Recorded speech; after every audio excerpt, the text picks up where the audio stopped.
Das ist die Grundzutat für Pulled Pork, veganes Pulled Pork.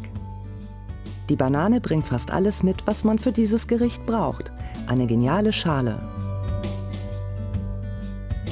Zum Wegwerfen viel zu schade. Wichtig: Bio-Bananen verwenden. Die Bananen sollten reif sein. Braune Stellen machen nichts. Zuerst das süße Bananenmark aus der Schale kratzen. Dann die Bananenschalen mit einer Gabel in gleichmäßige Streifen teilen, vorsichtig auseinanderzupfen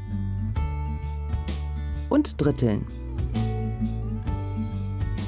In einer Schüssel Sojasauce, Paprikapulver und Salz vermischen und die Bananenschalen für 5 bis 10 Minuten marinieren.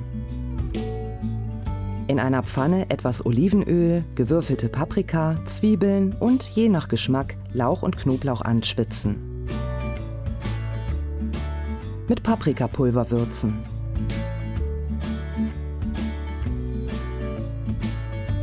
Die marinierten Bananenstreifen zugeben und bei mittlerer Hitze etwa 10 Minuten anbraten.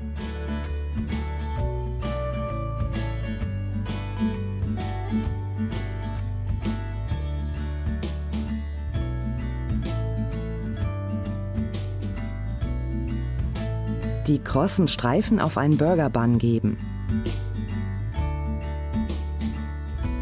Das vegane Pulled Pork mit geriebenem Käse krönen.